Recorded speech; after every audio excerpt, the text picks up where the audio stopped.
Assalamualaikum warahmatullahi wabarakatuh. Perkenalkan, nama saya Vita Ayumailiana Putri, NPM 240 430 10381.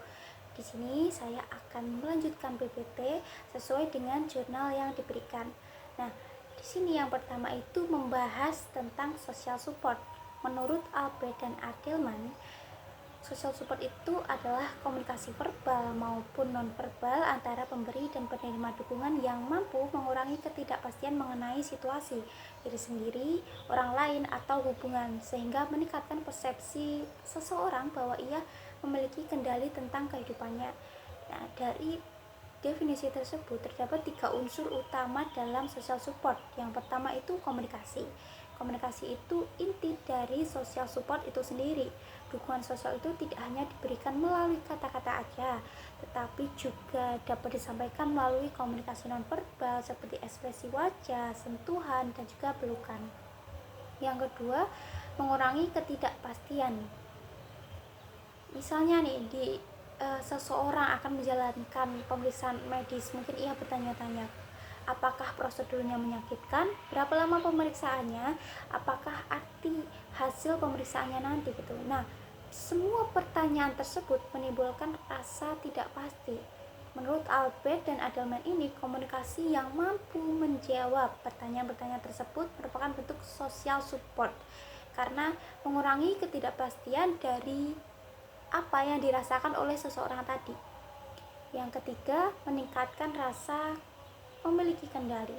Ketika ketidakpastian itu berkurang, seseorang akan merasa lebih mampu mengendalikan situasi yang dihadapinya. Setelah menjelaskan mengenai social support, di sini juga ada dukungan sosial. Dukungan sosial itu tidak selalu berbentuk satu jenis bantuan saja. Jadi setiap orang itu memiliki kebutuhan yang berbeda-beda ketika menghadapi suatu masalah. Oleh karena itu, dukungan yang diberikan juga harus disesuaikan dengan kondisi orang tersebut.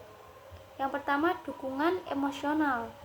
Dukungan emosional ini berbentuk dukungan yang menunjukkan kasih sayang, kepedulian, empati, cinta, dan juga penerimaan terhadap seseorang. Dukungan ini itu bertujuan membantu seseorang merasa dicintai, dihargai, dan tidak sendirian ketika menghadapi masalah.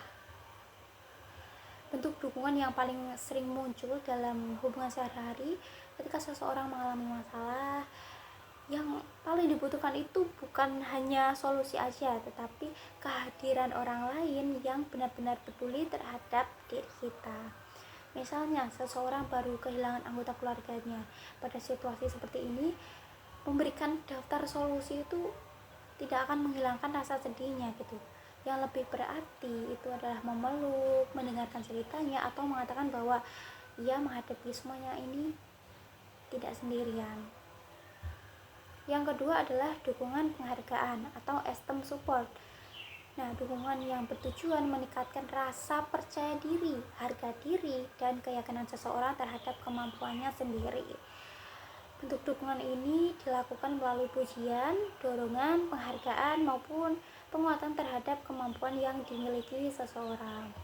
Ketika seseorang mengalami penyakit, mendapatkan sesuatu yang berat gitu, seringkali ia itu mulai melakukan dirinya sendiri yang merasa tidak mampu, tidak berguna, atau pesimis terhadap masa depannya.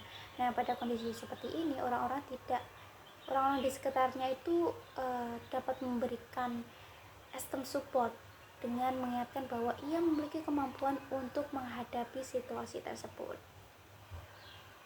Contohnya pada seseorang yang mengalami penyakit kanker gitu ya, kan mereka tuh merasa putus asa gitu. Nah, kita itu dapat memberikan semangat dengan mengatakan bahwa ia selama ini berhasil melewati berbagai tahap pengobatan dan menunjukkan ketahanan dirinya yang luar biasa. Nah, kalimat-kalimat seperti ini dapat membangun motivasi, membangun semangat, rasa percaya dalam dirinya gitu. Kemudian yang ketiga, dukungan jaringan sosial. Dukungan yang membuat seseorang merasa menjadi bagian dari suatu kelompok atau komunitas sehingga ia tidak merasa sendirian saat menghadapi masalahnya. Manusia itu memiliki kebutuhan dasar untuk menjadi bagian dari kelompok. Ketika seseorang mengalami suatu masalah, ia sering merasa dirinya uh, ia merasa dirinya tuh kayak aku yang ada di sini aja gitu, orang lain tuh nggak ngerti gitu. Nah, karena itu bergabung dengan kelompok yang memiliki pengalaman yang serupa itu dapat mengurangi rasa kesepian. Contohnya bergabung sesama seseorang yang memiliki penyakit kanker, bergabung dengan komunitas kanker, terus kelompok penyintas stroke, terus komunitas orang tua dengan autisme gitu. Mereka itu sama-sama paham, sama-sama ya mengerti satu sama lain karena case-nya sama. Jadi merasa lebih disupport seperti itu. Kemudian yang keempat, dukungan informasi. Dukungan informasi itu pemberian informasi, saran, penjelasan atau petunjuk yang dapat membantu seseorang memahami masalah dan menentukan langkah apa yang akan dilakukan. Banyak orang mengalami kecemasan itu bukan hanya karena penyakitnya, tapi karena mereka tidak mengetahui apa yang harus dilakukan. Jadi support informasi ini membantu mengurangi ketidakpastian tersebut.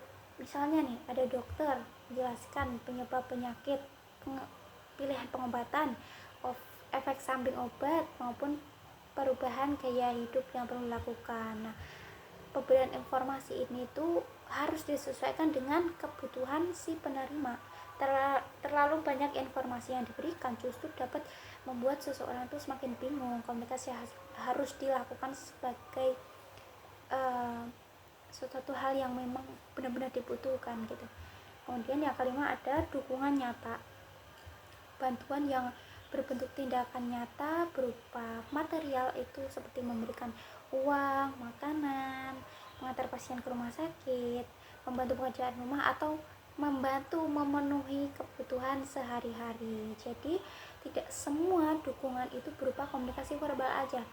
Kadang-kadang bantuan yang paling berarti justru berupa tindakan langsung. Nah, setelah dari dukungan-dukungan tadi terdapat teori, yakni teori of optimal matching. Jadi di teori ini tidak ada satu jenis dukungan yang paling baik untuk semua situasi. Semuanya itu memiliki porsi masing-masing di tiap-tiap kebutuhannya gitu. Sebagai contoh, seseorang yang sedang sedih karena kehilangan anggota keluarganya gitu kan, dia hanya membutuhkan emotional support berupa pelukan, teman, dan mendengarkan, dan itu sangat berarti untuk seseorang yang sedang mengalami gitu.